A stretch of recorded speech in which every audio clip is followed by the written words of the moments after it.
बिस्मिल्लाहिर्रहमानिर्रहीम। अस्सलाम वालेकुम नाज़रीन। मुल्क में बहुत कुछ हो रहा है। आपको मालूम है कि पिछले पूरे वीक के अंदर जो हमारी पार्लियामेंट जॉइंट सेशन में हमने देखा कि 33 के करीब जो बिल हैं वो हुकूमत ने पास कर लिए, और इन्हीं बिलों के दौरान एक बिल जो है, एक कानून साजी जो है वो स्टेट बैंक ऑफ पाकिस्तान के हवाले से भी की गई है, जिसको अपोजिशन ने भी तनकीद का निशाना बनाया कि हमने अपने एक अहम मालियाती कौमी रेगुलेटर को IMF के आगे गिरवी रख दिया है। ये किस हद तक ये बात दुरुस्त है? ये जो कानून साजी है, क्या वाकई में हमने अपनी जो फाइनेंशियल सॉवरेनिटी है या कानून साजी है इस हवाले से एज ए रेगुलेटर वो हमने आलमी मालियाती इदारे के पास गिरवी रख दी है, और इससे हमारी मईशत जो है या हमारे जो मालियाती इदारे हैं उसके ऊपर इसके क्या असरात मुरतब होंगे? एक तो बात ये हम करेंगे। साथ ही साथ जो महंगाई है, इन्फ्लेशन है, ज़ाहिर है कि मुल्क के अंदर महंगाई का एक सैलाब जो है पिछले चंद महीनों के अंदर हमने देखा, जिसकी वजह से आवाम काफ़ी ज़्यादा परेशान है। उसमें एनर्जी के प्रोडक्ट्स हों, उसमें खाने पीने की अशिया हों, और अगर आप पिछले 3 सालों का जायज़ा ले तो हर जो चीज़ है, ख़ासकर जो खाने पीने की अशिया हैं, उनकी कीमतों में तकरीबन 60% से ज़्यादा, इसी तरह अद्वियात हैं, इसी तरह बाकी चीज़ें हैं, वो इजाफा देखने में आया है। तो जब तक हम सियासी एतबार से जो कुछ भी कर लें, जब तक हमारी मईशत जो है वो अपने पाँव पे खड़ी नहीं होगी, माली एतबार से जब तक हम आज़ाद नहीं होंगे, तो हम फिर जिस किस्म की कानून साजी करते रहें, जो भी करते रहें, आवाम को जब तक फ़ायदा नहीं होगा, मुल्क माशी तौर पे जब तक मजबूत नहीं होगा, तो बाकी जो मामलात है, इवन पोलिटिकल स्टेबिलिटी भी जो है वो भी क्वेश्चन बन जाती है। इस हवाले से हम गुफ्तगू करेंगे आज के प्रोग्राम में। मेरे साथ मौजूद हैं जनाब डॉक्टर सलमान शाह साहब, एडवाइज़र हैं पंजाब चीफ मिनिस्टर के, पंजाब गवर्नमेंट के, और सीनियर माशी तजियाकार हैं। बहुत शुक्रिया डॉक्टर साहब, आपने हमें टाइम दिया जी। डॉक्टर फ़र्रुख सलीम साहब हैं, माशी माहिर हैं और बड़ी करीब से मुल्क की जो मईशत है उसको देखते हैं, उसके ऊपर तजिया करते हैं, लिखते हैं। बहुत शुक्रिया आपका भी। और जनाब शबर जैदी साहब, आप साबिक चेयरमैन FBR, फाइनेंशियल मैटर्स को बड़े करीब से देखते हैं, मईशत को। आपका भी बहुत बहुत शुक्रिया शबर साहब, आपने हमें टाइम दिया। बात का आगाज़ शबर साहब आप ही से कर लेते हैं। मुझे सबसे पहले तो ये काइंडली बता दें, क्योंकि आवाम के अंदर ये सवाल उठ रहा है जो मैंने शुरू में स्टेट बैंक की कानून साजी के हवाले से किया था, क्या वाकई में हमारा स्टेट बैंक जो है वो अब कहीं बाहर की मालियाती इदारों के पास जो है वो गिरवी रख दिया गया है, या उनके इशारों के ऊपर चलेगा, या उसकी जो इकॉनमी है उससे बैरून मुल्क जितने भी मालियाती इदारे हैं या पाकिस्तान की अपनी जो माली जो आज़ादी है उस पर कोई फ़र्क नहीं पड़ेगा? देखिए, पहली बात तो थैंक यू वेरी मच, आपने मुझे मौका दिया। पहली बात तो ये है कि जो अभी परसों जो पास हुआ है बिल ज्वाइंट सेशन में, ये वो बिल नहीं है स्टेट बैंक की अमेंडमेंट का जिसके बारे में आप बात कर रहे हैं। स्टेट बैंक ऑफ पाकिस्तान की अमेंडमेंट का bill, state bank of Pakistan act 1956 में अमेंडमेंट गवर्नमेंट ने प्रपोज की थी, जो अभी पेंडिंग पड़ी है और उसके ऊपर डिबेट चल रही है between the opposition and the government, और वो बिल अभी कल पास नहीं हुआ है। जो बिल कल हुआ है वो स्टेट बैंक की एक बैंकिंग सर्विस कॉर्पोरेशन है, उसके एडमिनिस्ट्रेटिव मैटर के बारे में है। तो जो एक कंट्रोवर्सी कह लें या जो कुछ भी कह लें, वो जो स्टेट बैंक के बारे में जो ऑटोनॉमी वाला सब्जेक्ट है उसका बिल कल गवर्नमेंट नहीं लेकर आई है, और मेरे ख्याल में राइटली लेकर नहीं आई है कि जब तक उस पर कंसेंसस नहीं हो हमें उस पर कोई चीज आगे नहीं बढ़ना चाहिए। तो ये गलतफहमी गवर्नमेंट को दूर करनी चाहिए कि हमने जो कल स्टेट बैंक का बिल पास किया है वो स्टेट बैंक की ऑटोनॉमी वाला सब्जेक्ट नहीं है, और ये सिर्फ एक state bank banking service corporation के बारे में बिल है। तो ये बिल्कुल वाज़ेह हो जाती है। तो अब जो आप सवाल कर रहे हैं वो बेसिकली इस वक्त सामने नहीं है। जब वो वाला बिल आएगा तो फिर हम बात कर सकते हैं। चलें, स्टेट बैंक जो है वो इंटरेस्ट रेट जो है उसको बढ़ाने के हवाले से देखा यह जा रहा है कि कमर्शियल बैंक्स का प्रेशर है, बताया जाता है। सो इससे किस हद तक मईशत के ऊपर जो है वो प्रेशर आएगा, या इससे फ़ायदा होगा मईशत को? नहीं, वो तो उन्होंने बढ़ा दिया। अभी आपको देख लिया होगा, वो आ गया मैसेज, वो 8.75 पे चला गया। ठीक है, ये एक डॉक्टर सलमान साहब इसमें मजीद डाल सकते हैं इस पे तो कौन, मगर ये तो एक पॉलिसी मेजर था, मगर मैं पर्सनली बहुत ज्यादा इसके फेवर में नहीं था। बट ये अब तो ऑलरेडी बीन डन, 8.75 पे आज उन्होंने कर दिया है इसको, और वो पोजीशन आपके सामने है। आप इस पे डॉक्टर साहब से ज़रा बेहतर जी रोशनी सलमान डाल सकते हैं। साहब, इससे क्या फ़ायदा होगा जी हमारी मईशत को? देखिए, असल में बात यह है कि पाकिस्तान में आप देख रहे हैं कि रुपए की कीमत मुसलसल गिर रही थी और उसको तमाम लोग जो हैं वो समझते हैं कि रुपए की कीमत जब गिरती है तो उन पे ऊपर उनकी परचेसिंग पावर भी गिरती है और उसके साथ साथ जो इन्फ्लेशन है वो भी बहुत ज़्यादा होती है। तो रुपए को शोर अप करने के लिए बहुत से तरीके हैं, जिसमें एक तो है कि आप डॉलर्स की सप्लाई इतनी ज़्यादा कर दें कि आपका रुपया जो है उसके ऊपर प्रेशर ना पड़े, या आप उसको जो है अपना इंपोर्ट्स को कम करें, या कुछ इस तरह के इकदाम हैं जो कि बहुत से इकदाम लिए जा रहे हैं। उसके साथ साथ एक इकदाम ये भी है कि रुपए के जो है होल्डिंग के लिए आपने बेहतर इंटरेस्ट रेट दिया है। इस वक्त आपकी इन्फ्लेशन जो है वो इंटरेस्ट रेट से ज़्यादा है, और इसका मतलब है कि जो भी रुपया अपने पास रखता है वो रुपया जो है वो डीवैल्यू हो जाएगा। सो इसको मद्देनज़र रखते हुए एक्सचेंज रेट जो इंटरेस्ट रेट है उसको इन्फ्लेशन के तकरीबन करीब लाया गया, और नेगेटिव इंटरेस्ट रेट को इस वक्त मेरा ख्याल है कि वो नेगेटिव भी नहीं है, पॉजिटिव भी नहीं है, तो ऑलमोस्ट ज़ीरो पे आप ले आए हैं। तो उस लिहाज से रुपए की वैल्यू पे कुछ प्रेशर जो है वो कम होगा। दूसरी चीज़ ये है कि इसकी वजह से ज़रूर है कि इन्वेस्टमेंट की, अगर जो इन्वेस्टर्स इन्वेस्ट कर रहे थे उनकी कॉस्ट ऑफ बोरोइंग जो है वो ऊपर जाएगी, और उससे उसमें भी थोड़ा सा ठहराव आएगा, और ओवरऑल जो ग्रोथ है उसमें थोड़ी सी कमी आएगी। इस वक्त हमारा जो मेन प्रॉब्लम चल रहा है वो है कि हमारी इंपोर्ट्स जो हैं वो बहुत ज़्यादा हो रही हैं, और उसमें कलीदी रोल जो प्ले कर रहा है इस वक्त वो एनर्जी कर रहा है, और एनर्जी के अलावा फूड इंपोर्ट्स भी हैं। तो ये बड़ी इनफ्लेक्सिबल किस्म की इंपोर्ट्स हैं। तो जो मशीनरी हम इंपोर्ट कर रहे हैं या रॉ मटेरियल जो इंपोर्ट कर रहे हैं उसमें इंपोर्ट्स में कमी आएगी इस इक़दाम की वजह से। सो आई थिंक कि ओवरऑल इसको ज़रा बैलेंसिंग किया गया है कि आपके रुपए की जो वैल्यू है उसको थोड़ा सा मुस्तहकम किया जाए। जी फ़ारूक सलीम साहब, आपका क्या कमेंट है? ये स्टेट बैंक ने नई जो पॉलिसी अनाउंसमेंट की है, डू यू थिंक कि this is good for the economy? और ये जो टी बिल्स और पाकिस्तान इन्वेस्टमेंट बॉन्ड वगैरह जो हुकूमत लेती थी, इस हवाले से भी आप समझते हैं कि कोई इसमें इसका कोई रोल है इस वक्त जो इंटरेस्ट रेट जो कायम किया है स्टेट बैंक ने? जी, मैं समझता हूँ कि स्टेट बैंक जो है वो दो चीज़ों की कोशिश कर रहा है। उसकी कोशिश है, जैसे अभी डॉक्टर साहब ने कहा, कि रुपया जो बड़ी तेज़ी से गिर रहा है उसको किसी तरह से सहारा दिया जाए। तो कहा जाता है कि अगर आप इंटरेस्ट रेट बढ़ाएं तो आपकी करेंसी को एक सहारा मिल जाता है। ये तो शायद दुरुस्त है। दूसरी तरफ स्टेट बैंक सोच ये रहा है कि जिस तरह तेज़ी से महंगाई बढ़ रही है, शायद उसको इंटरेस्ट रेट के ज़ोर पे ठीक किया जाए। तो मगरबी ममालिक में जो इकॉनमीज़ हैं वहाँ पे क्योंकि जो कंज्यूमर्स हैं उनके वो बेतहाशा कर्जा लेते हैं, उनकी कार भी कर्जे पे, उनका घर भी कर्जे पे, उनका टेलीविज़न भी कर्जे पे, उनके सोफे भी कर्जे पे। तो जब इंटरेस्ट रेट बढ़ता है तो फिर वो कर्जा लेना ज़रा सुस्त हो जाता है, कम कर लेते हैं, और इकॉनमी जो है वो ज़रा स्लो डाउन हो जाती है। लेकिन वो वाला प्रिंसिपल जो है वो मैं समझता हूँ कि पाकिस्तान में उस तरह अप्लाई नहीं होता, क्योंकि यहाँ पे जो सार्फिन है आपके जैसे मेरे जैसे, वो कर्जा नहीं लेते हैं या बड़ा कम लेते हैं। हमारे यहाँ पाकिस्तान में जो सबसे बड़ा कर्जा लेने वाली एंटिटी है वो तो हुकूमत खुद।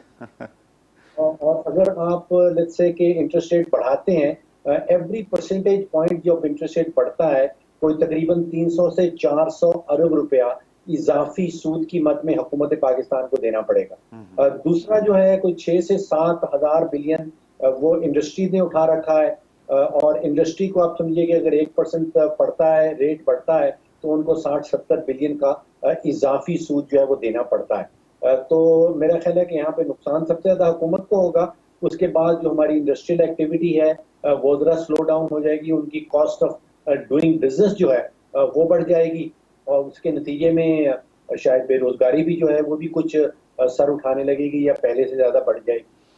तो इसको हम देखें, अगर हम देखें तो इसका बेनिफिट ज़्यादा है या नुकसान ज़्यादा है? और अल्टीमेटली ये जो आप जैसे फरमा रहे हैं कि हुकूमतें जब ज़ाहिर है कि इंटरेस्ट उनको ज़्यादा पे करना है तो उसका स्यापा तो फिर आम आदमी के ऊपर डलता है ना, टैक्सेस की सूरत में। Revenue then they have to generate the revenues. देखिए, एक वो रूल ऑफ थंब कहा जाता है कि जिस मुल्क में अगर आपने शरह सूद जो है वो रेट ऑफ इन्फ्लेशन से कम रखा हुआ है, तो फिर लोग जो हैं वो सेविंग नहीं करते हैं, वो पैसे बचाते नहीं हैं। ठीक। अगर वो पैसे नहीं बचाएंगे तो फिर आपके पास वो जखीरा इकट्ठा नहीं होगा, जिसकी हम सरमायादारी कहते हैं, कि इन्वेस्टमेंट नहीं हो पाएगी। तो जनरली तो ये कहा जाता है कि इन्फ्लेशन के मुकाबले में आपका शरह सूद जो है वो 1 या 2% ज्यादा होना चाहिए, ताकि आप सेविंग्स को इनकरेज करें। तो इकोनॉमिक्स के हिसाब से हमारे यहाँ इस वक्त भी मैं समझता हूँ कि इन्फ्लेशन जो है वो कोई तकरीबन आधा % से 1% से ज्यादा है सूद के मुकाबले में। तो सूद को और बढ़ाना होगा अगर हम इनकरेज करना चाहते हैं सेविंग्स को। बिल्कुल सही है जी। यहाँ पे नाज़रीन एक क्विकली शॉर्ट ब्रेक लेते हैं और वापस आके जो फूड से रिलेटेड, फूड आइटम से रिलेटेड जो महंगाई है या पेट्रोलियम प्रोडक्ट के हवाले से जो महंगाई है, एनर्जी सेक्टर खासकर ये जो लोड शेडिंग का भी गवर्नमेंट जो है वो प्लान एक लेकर आ गई है गैस के हवाले से स्पेशली, इस हवाले से गुफ्तगू करेंगे। ब्रेक के बाद हमारे साथ रहिएगा।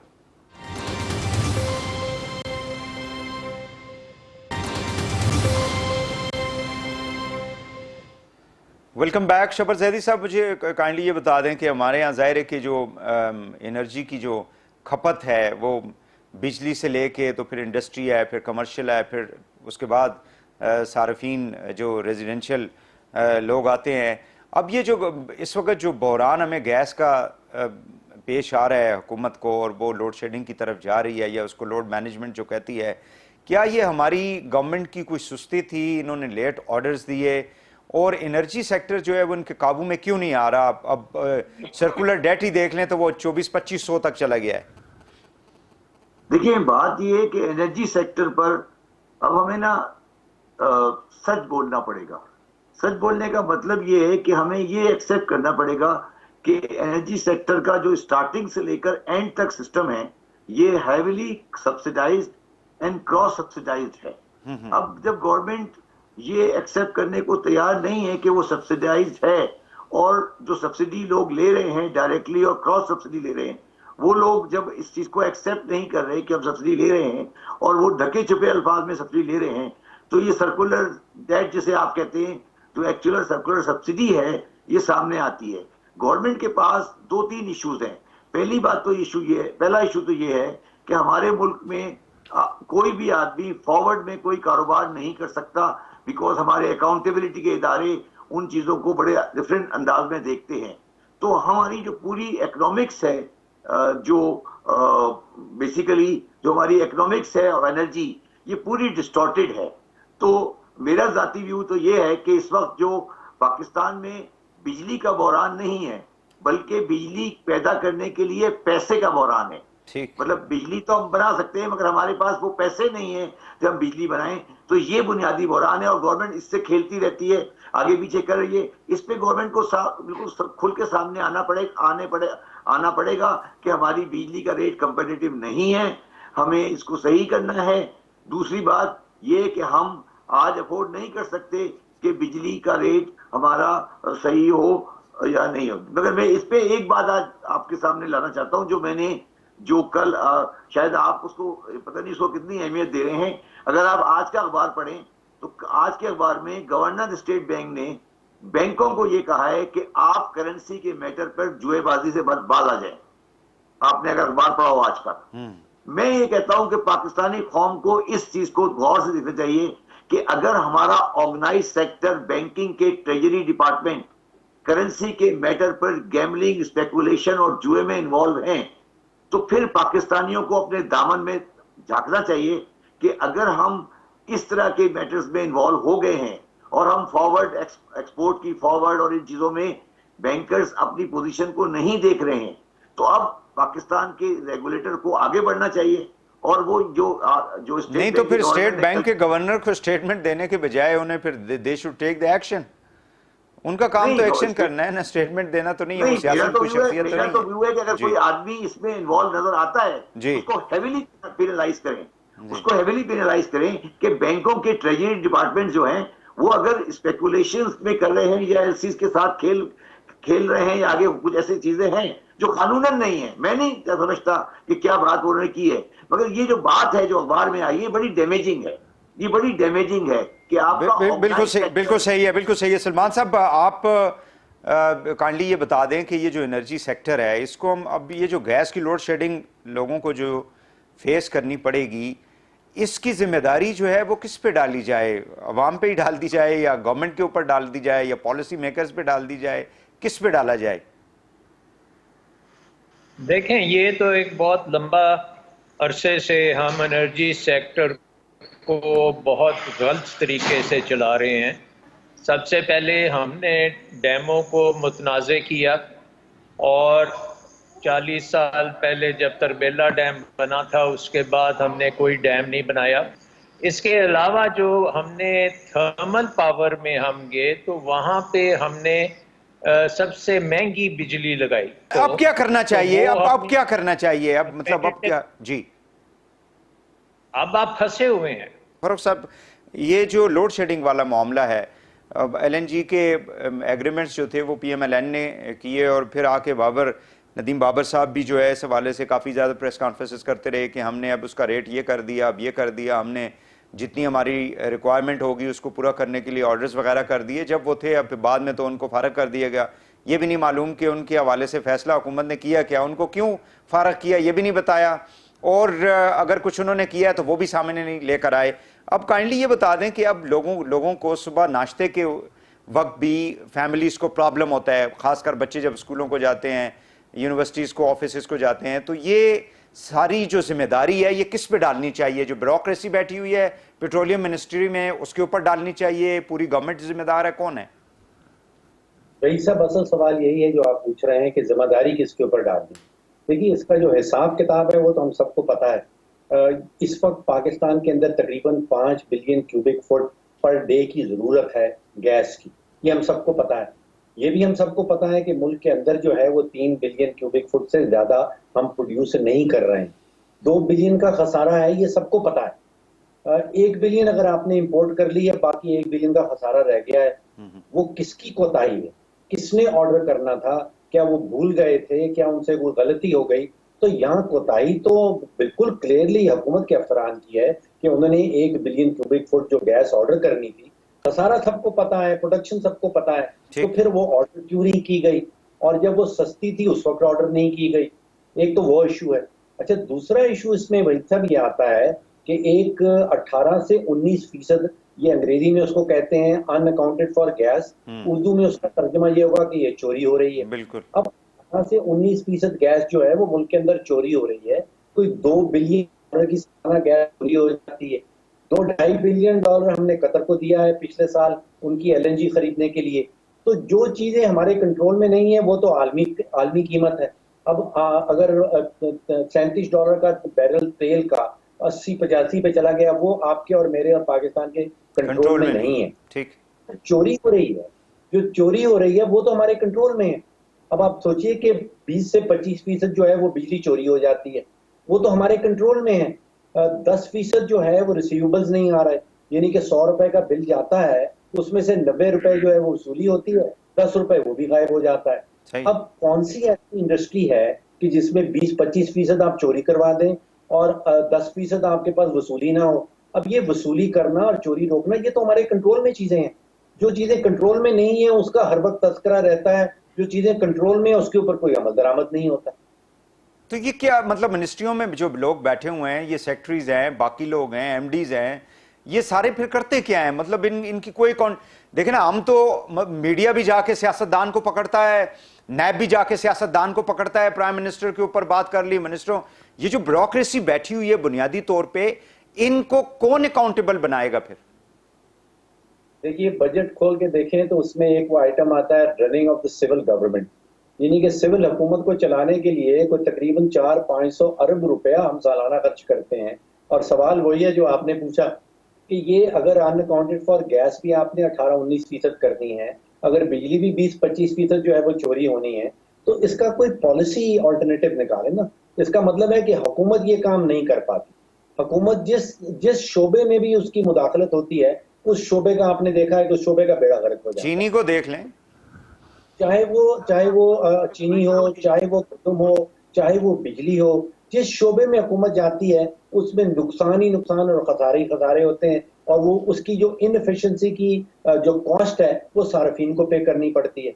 अब जो 20-25% चोरी हो रही है बिजली, उसको अगर आप क्वांटिटी दे, उसकी अगर आप अमाउंट निकालने जाएं तो 250-300 अरब रुपया सालाना बन जाता है। इसका मतलब है कि जो ईमानदार है, जो चोरी नहीं कर रहा है, वो उसकी भी कीमत वही कीमत अदा कर रहा है। बिल्कुल बिल्कुल सही है। नाज़रीन, एक और क्विकली शॉर्ट ब्रेक लेते हैं, वापस आके IMF के हवाले से थोड़ी सी बात करेंगे कि हुकूमत हमारी कहाँ पहुंची है, और ये अक्सर ये एक परसेप्शन भी है और एक इसको कहा भी जाता है कि मुल्क के अंदर जो महंगाई का जो सैलाब है या टैक्सेस जो हुकूमत लगा रही है वो IMF की वजह से लगा रही है। ब्रेक के बाद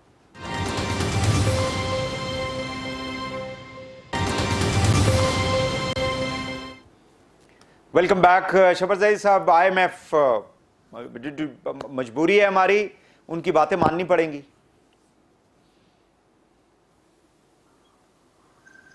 शफर ज़हीर साहब, आवाज आ रही है सर आपको?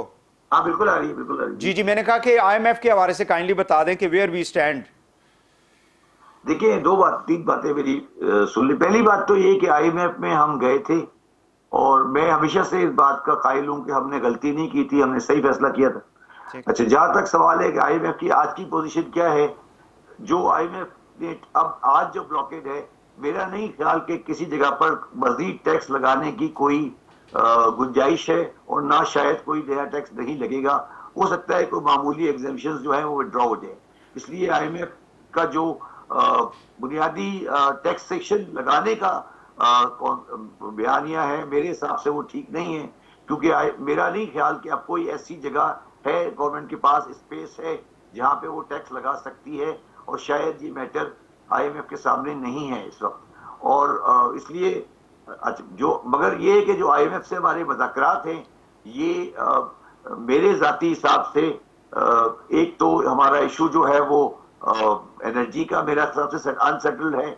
दूसरा हमारा मसला शायद अभी जो अनसेटल्ड है वो है सिंगल ट्रेजरी अकाउंट का, कि जो IMF वाले कहते हैं कि उसको आप कंसोलिडेटेड फंड्स में लेकर आए।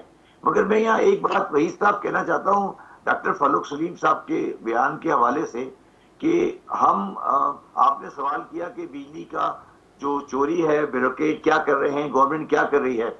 मगर मैं आपको एक पार्टी है जिसको आप बिल्कुल खामोशी से आप लोग निकाल देते हैं। मैं आपको ये कहता हूं कि अगर जो चोरी हो रही है और बेईमानी हो रही है और जो कुछ भी हो रहा है, उसमें ज्वाइंट वेंचर है between the bureaucracy and the businessman. ठीक। और उसका 80% बेनिफिशियरी बिजनेसमैन है। पाकिस्तान का बिजनेसमैन एक, मैं हरविंदर की बात नहीं कर रहा, पाकिस्तान का बिजनेसमैन एक रेंट सीकर बन चुका है। वो लोग नहीं चाहते, मैं इस पे आपके साथ एक पूरा प्रोग्राम कर सकता हूं लेस्को फेस्को के ऊपर, कराची इलेक्ट्रिक के ऊपर, कि कौन से वो लोग हैं, कौन लोग बादामी बाग में बैठे हैं जो ये नहीं चाहते, लाहौर चैम्बर में भी बैठे हैं, और जो गुलबर्ग की लिबर्टी मार्केट में भी बैठे हैं, जो नहीं चाहते कि वो पाकिस्तान में बिजली का सही प्राइस दें और सही मीटरिंग करें। ये UFG गरीब आदमी नहीं कि यहाँ जाया हो रही, ये मुल्तान रोड पे जाया नहीं हो रही, ये बादामी बाग में हो रहा है, ये फैसलाबाद के सेंटर में हो रहा है। हमारा बिजनेसमैन रेंट सीकर बना हुआ है, ये बदतमीज बना हुआ है, ये पाकिस्तान को होस्टेज बनाने की कोशिश कर रहा है, और इसने होस्टेज बनाया हुआ है। ब्यूरोक्रेसी की क्या कीमत है, वो तो बेचारे 2.5 लाख रुपए तनख्वाह लेते हैं, उनको आप 20 लाख रुपए रिश्वत दे दें, वो कर देते हैं। तो लेकिन 20 लाख रिश्वत क्यों लेते हैं? 20 पैसे भी क्यों लेते हैं?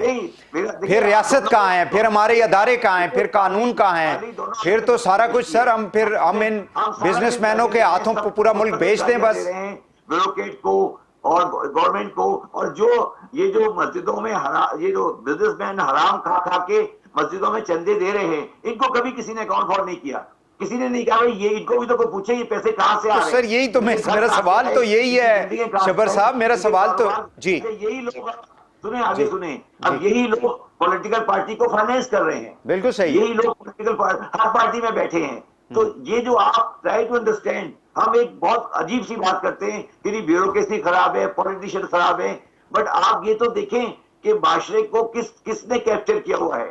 क्योंकि देखिए, मैं ना सलमान साहब की तरह इकोनॉमिस्ट हूं, मगर मैं ग्राउंड पे बैठा हूं, मार्केट पे बैठा हूं। आप सही फरमा रहे हैं, आप सही फरमा रहे हैं। टाइम हमारे पास खत्म हो चुका है सलमान साहब की जी। मेन मार्केट से उठ के आया हूं अभी आधे घंटे पहले। मेन जो कराची की जूना मार्केट है, बिल्कुल होलसेल की वहां से उठ के आया हूं। बिल्कुल सही है। पता है चीनी में क्या हो रहा है, मुझे पता है चीनी में क्या हो रहा है, ठीक है ना।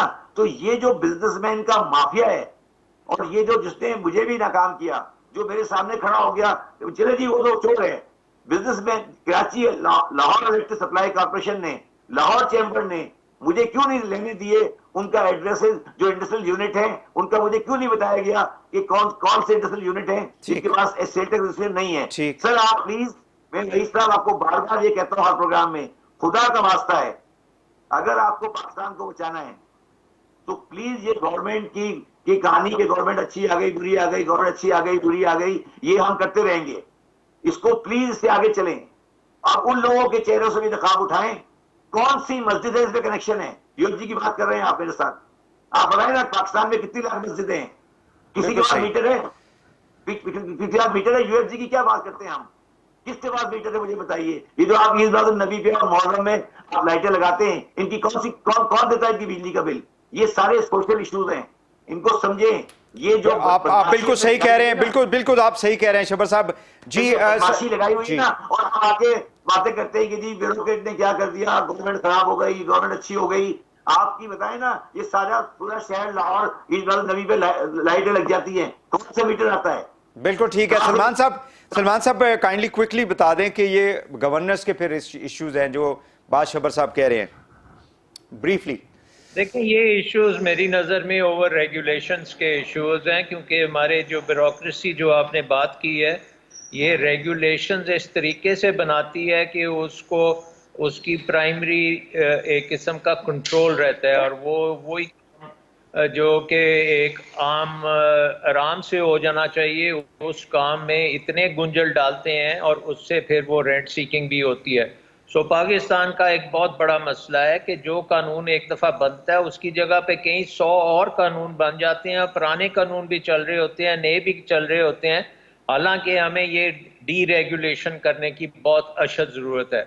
हमारे जो टैक्स सिस्टम है, ये बड़ा ही मुश्किल टैक्स सिस्टम बनाया हुआ है, और शब्बर जैदी साहब जब वहाँ गए थे, मुझे उम्मीद थी कि ये इसको आसान करेंगे, लेकिन ये आसानी नहीं कर सके, और वहाँ पे निज़ाम जो है वो बहुत ज़्यादा अभी भी ब्यूरोक्रेसी के कंट्रोल में है। उसी की वजह से पाकिस्तान में पिछले, अगर मैं कहूँ 5-6 IMF प्रोग्राम फेल हुए हैं, क्योंकि FBR परफॉर्मेंस नहीं कर सका, FBR आसान तरीके नहीं बना सका, FBR की टैक्स पॉलिसीज़ जो हैं वो सही नहीं रहीं, एडमिनिस्ट्रेशन में बहुत ज़्यादा मसले मसाइल हैं, और इस वक्त अगर आप देखें तो नंबर 1 जो अदारा पाकिस्तान की इकोनॉमी को नेगेटिवली इफेक्ट कर रहा है तो वो FBR ही है। ठीक हो गया सलमान साहब, टाइम हमारे पास बिल्कुल खत्म हो चुका है। फरूख सलीम साहब, what is the way forward? मतलब हुकूमतें जो हैं अगर पॉलिटिकल पार्टीज को भी फंडिंग करती हैं,